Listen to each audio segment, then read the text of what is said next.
Hello, in this lecture we are going to discuss about normalization in database management system. What is normalization?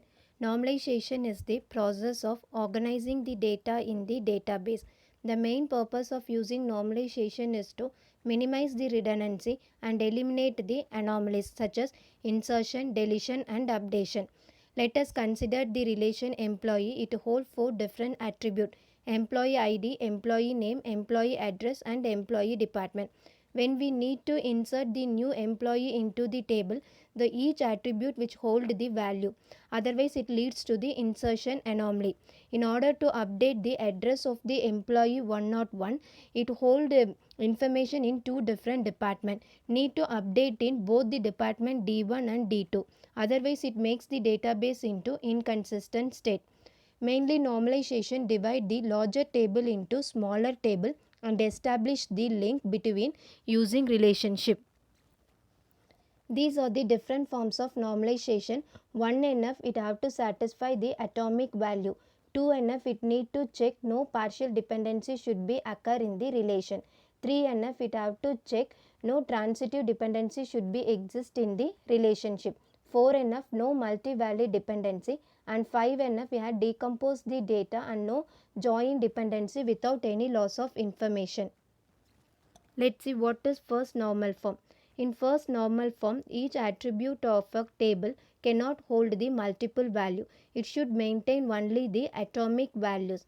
Let us consider the table. It has three different attributes: number, name and classes.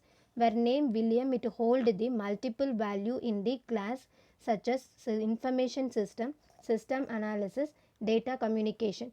In order to satisfy the 1NF, the table can be rewritten as a William. It hold the three individual unique records which contain the information about information system, system analysis and data communication.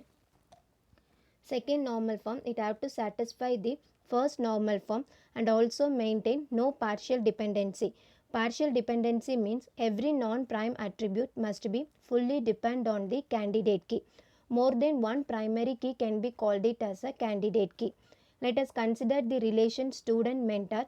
It has student ID, mentor ID, student name and mentor name, where student ID and mentor ID will be the candidate key. The student name will depend upon the student ID, where mentor name depend upon the mentor ID. In order to satisfy the 2NF, the relation can be divided into student ID, student name, mentor ID, mentor name and mentor ID will be the another relation. 3NF, in order to satisfy the 3NF, the table should be in 2NF and no transitive functional dependency. Transitive functional dependency, which means that any non-prime attribute which obtain the information of about another non-prime attribute. Let us consider the relation which has student ID, student name, age and date of birth. The student ID will be the primary key. The remaining three attribute student name, age and date of birth will be the non-prime attribute. In order to obtain the age of value of the age, date of birth attribute can be derived the age. So the date of birth attribute is a non-prime attribute which derive the information about the another non-prime attribute age. So in order to satisfy the 3NF, the table can be divided into student ID, student name and date of birth. Another relation will be date of birth and age. Fourth normal form. To satisfy the fourth normal form, the table should be in BCNF, boycott normal form. There is no functional dependency should be occur, and also it have to check no multi-value dependency. So in this example, the mathematics subject can be handled by two different lecture. To overcome this problem and also satisfy the 4NF, the table should be subject lecture and subject book. Finally, fifth normal form. So it have to satisfy the 4NF and also check any joint dependency should be occur and no loss of data. So let us consider the relation, and it has attribute agent, company, product name. So it can be decomposed into P1 and P2, where P1 which hold the agent and company, P2 will hold the attribute agent and product name.